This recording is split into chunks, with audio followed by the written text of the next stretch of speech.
ভালো লাগছে তো আপনাদের? আপনারা বললে কন্টিনিউ করুন। খুব সুন্দর হচ্ছে, আমরা খুব উপভোগ করছি। এইটুকুই আমাদের প্রাপ্তি। আপনারা শুনছেন, এটাই আমাদের সবচেয়ে বড় পুরস্কার। খুব পরিচিত একটি কবিতা, সুনীল গাঙ্গুলির কেউ কথা রাখে, কেউ কথা রাখে। 33 বছর কাটলো, কেউ কথা রাখে। ছেলেবেলায় এক অষ্টমী তার আগমনী গান হঠাৎ থামিয়ে বলেছিল, শুক্লা দ্বাদশীর দিন অন্তনাটুকু শুনে যাবে। তারপর কত চন্দ্রভোগ অমাবস্যা এসে চলে গেল, কিন্তু সে অষ্টমী আর এলো না। 25 বছর প্রতীক্ষায় আছে। মামা বাড়ির মাঝি নাদের আলী বলেছিল, বড় কথা তো ঠাকুর, তোমাকে আমি 3 করে বিল দেখাতে নিয়ে যাব। সেখানে পদ্ম ফুলের মাথায় সাপ আর ভ্রমর খেলা করে। নাদের আলী, আমি আর কত বড় হব?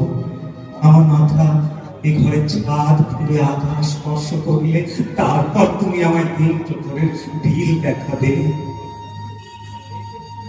একটা ঘোড়াই ঘড়ি কিনতে পারিনি কখনো।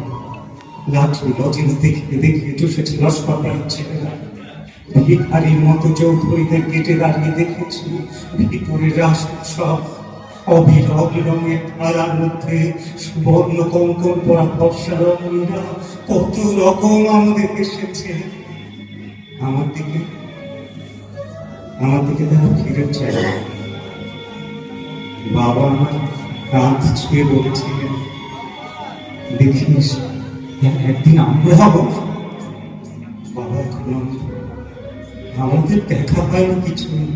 সেই রঙালি কবি, সেই লাঠি লজেন্স, সেই রাস উৎসব আমার কেউ ফিরিয়ে দিতে পারবে না।